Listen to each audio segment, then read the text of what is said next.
Hey, welcome back to the Morning Brew. It's good to have you along with us today. I want to thank Lindy's Cafe downtown at 5th and Central for the view out the window. We thank you guys at Lindy's. All right, it's time to move over here to the couch and greet our next guest. She is Anna Loiselle. She is a relationship coach, and I was just sitting here thinking, Anna, you and I have known each other several years now. We have. Yeah, we have. We go back a ways. Probably about 5 years, I think. Maybe more than that. Not too many. I've only been here 7. Well, it's about that. Yeah. Something like that. Yeah. Anyway, when I first moved to New Mexico. It's great to still work with you on this, and Anna's a regular on the show, and she's a relationship coach. If you're just meeting Anna for the first time, why don't you describe what that is? Relationship coaching is essentially, it's an alternative to counseling. So marriage counseling, relationship counseling, couples counseling, it's an alternative to it. What the research actually shows is most couples don't need counseling. What they need is coaching. They need to learn skills, and that's what a relationship coach does. Very interesting. Yeah, yeah, it's great work. And you work with couples all the time that do this kind of work. Couples who are struggling in their relationship, or couples who say, look, we just want to improve the relationship. I also work with singles who say, gosh, I keep getting into the wrong relationship. What should I do? Keep attracting the wrong people.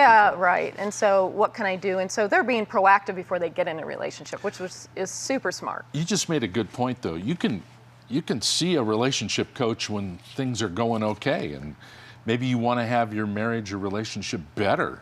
Right. You don't have to be in trouble. Right. You don't have to be, like you're worried that the relationship is going to end. I mean, you're at that point of crisis. Yeah. Truthfully, if you wait till crisis mode, it's a lot harder to save it.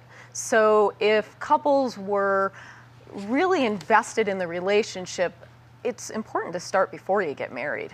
When you're engaged and you're thinking about, the wedding and all that good stuff, we spend tons and tons of money on the wedding, but do people actually invest in their marriage? No.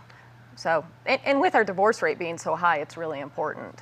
I got to, speaking of love, then we'll get to the attachment theory and all that. But we have a few minutes to chat. I officiated a wedding over the weekend for my niece. Oh, wow. It was really fun, but the moment in the wedding, they were going to read vows to each other. Uh-huh. So the groom went first, Mike went first, and he pulls out of his jacket 2 pages. Oh, no. Well, actually, it was a page and a half. I'm standing there looking at it, and his bride she goes, "Are you going to read all that to me?" She said that? Yeah.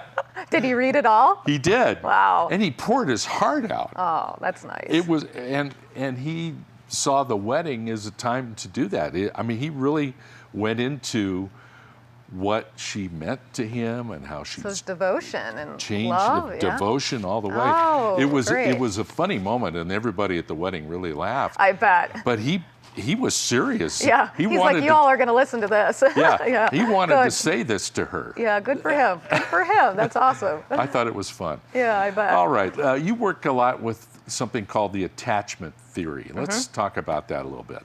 Yeah, so attachment theory, initially a researcher by the name of John Bowlby in the 50s started looking at children and how they attach to their mother or primary caregiver. And what he discovered through his research is that children attach or bond 3 different ways. Essentially, there's 3 different ways. They're secure, or they're avoidant, or they're anxious. And so people may say, well, okay, great. What does that have to do with me as an adult and, dating and relationships? But what happened is later in the 80s, a couple of researchers by the name of Hazen and Shaver picked the research back up, and some other people have obviously along the way have been continuing with it, but they picked the research back up in the 80s, and they discovered that actually the way you attach to your mother or primary caregiver when you were a kid is exactly how you're going to attach in a relationship, the way you're going to bond. Huh. Yeah. Yeah. So I'm trying to think of what that means. So. Yeah. Well, that's a good question. Like, what does that mean to me? Right. Yeah. How does that play out in our relationship then? Okay. So the three attachment styles, the secure, the anxious, and the avoidant, what we see is there's patterns in how you date, how you are in relationship, and sadly, how a relationship ends. And there's a lot of, I guess I would say, prediction is how it's going to go. So people who are secure, there's absolutely no problem for them to be in a relationship. Dating for them is super duper easy. They do conflict really well. And they're actually the 50%. So we know that we have a 50% divorce rate on a first marriage. They're the 50% who can do a marriage. They're going to have a long-term successful relationship.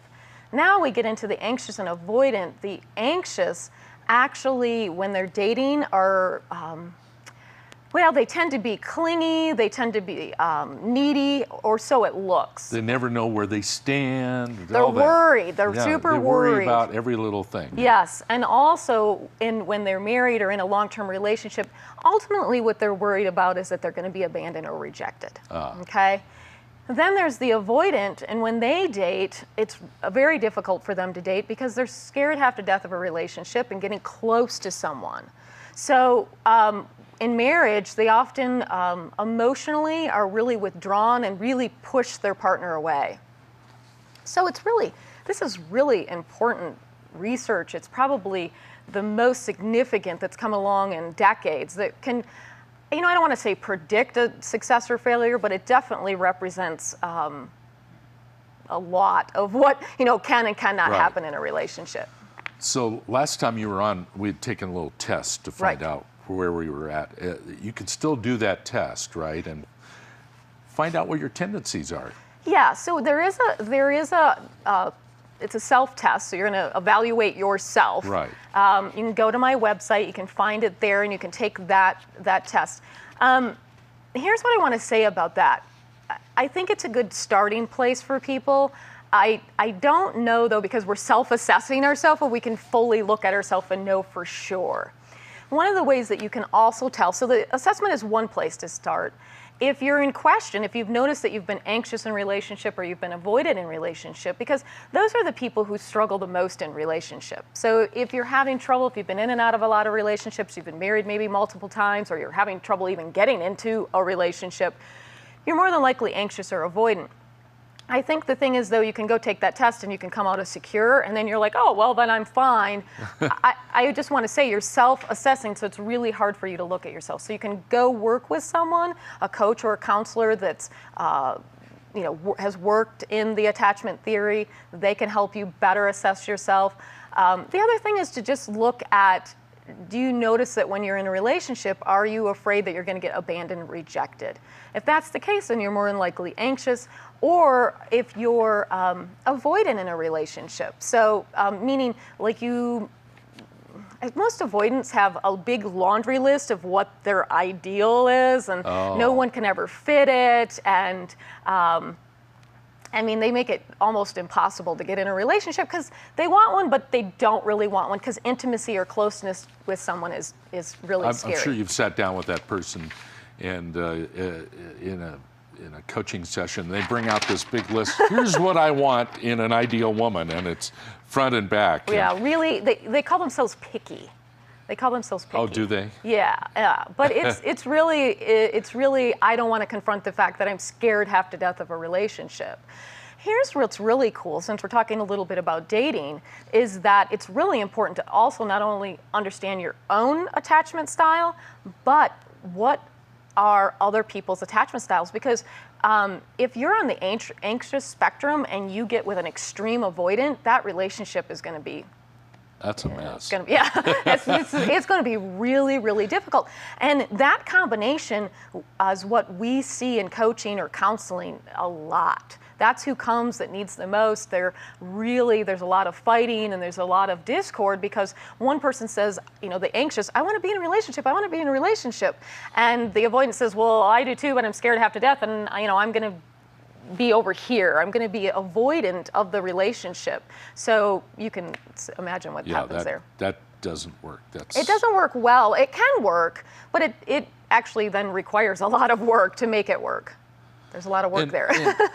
these are things that are just natural to us. It's the way we're wired. So it doesn't mean it's bad. It just, you have to know what that means to you in terms of relating with other people in relationships. Yeah, absolutely. I'm glad that you brought that up. It doesn't mean anything bad about you. It's just a place to say, here's what goes on for me, and I need to know myself well enough. Now, here's one of the things, you can actually reshape your attachment style. So if you're on the, extreme, there's a spectrum in those. So if you're on the extreme anxious or the extreme avoidant, you can actually reshape that and make it, more mildly anxious or more mildly avoidant. You can even shape into secure depending on the work that you do and the person that you're in the relationship. That's the other part of it is, if you could, Larry, I know you took the test and you came out secure, but if you actually got into a relationship with someone who was extremely avoidant or extremely anxious, your attachment style could reshape and I could try and adapt to what they're dealing and not be healthy for you. Right. Yeah.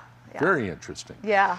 I think this work is fascinating, and Anna's great, and she's a really nice person too. So if you want to work with her, get a hold of Anna. You see the website there, and she'll delve into this stuff a little deeper with you. Yep.